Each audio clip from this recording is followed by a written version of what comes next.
बिकता भारत।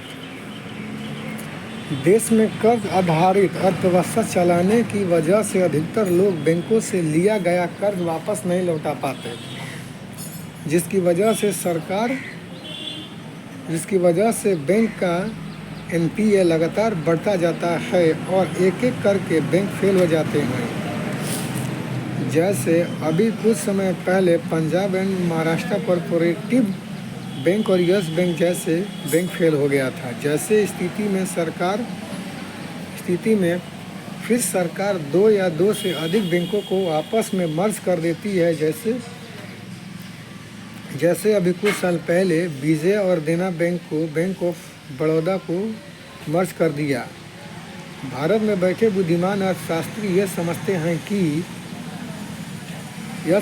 कि बैंक को आपस में मर्ज कर देने से बैंक डूबने से बच जाएंगे, क्योंकि फिर मर्ज हुए बैंक की संपत्ति बढ़ जाएगी। लेकिन वो ये नहीं देखते कि मर्ज करने से बैंक की संपत्ति बढ़ने के साथ साथ उन बैंकों का एनपीए भी बढ़ जाता है, जिसका मतलब यह है कि आज नहीं तो कल बैंक फेल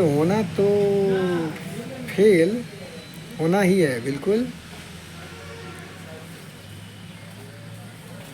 होना ही, और जल्द ही ऐसे हालात हो सकते हैं।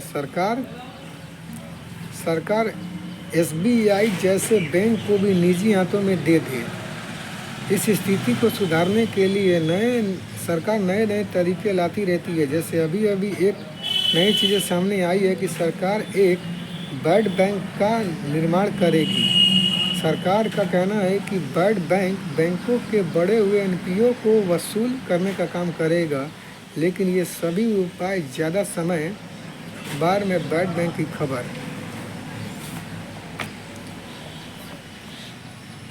ज़्यादा समय तक बैंकों को दिवालिया होने से रोक नहीं पाएंगे। अब बात ये आती है कि इस अर्थव्यवस्था में बैंक तो फेल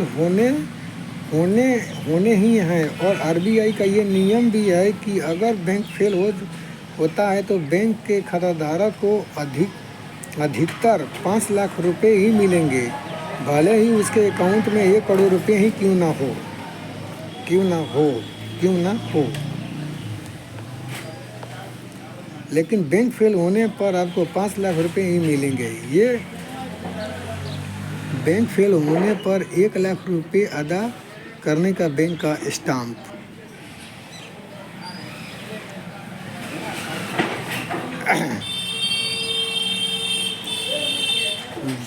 ये अंक पहले तो सिर्फ 1 लाख का ही था, लेकिन अभी फ़िलहाल में इसे बढ़ाकर 5 लाख कर दिया गया है। एक तरफ से सरकार 2 लाख के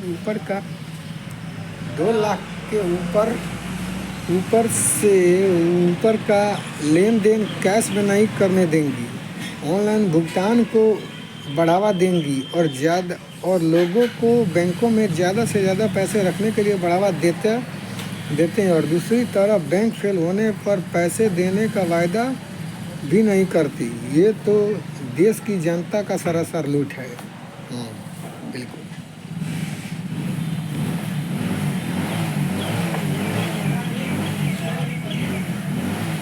जिस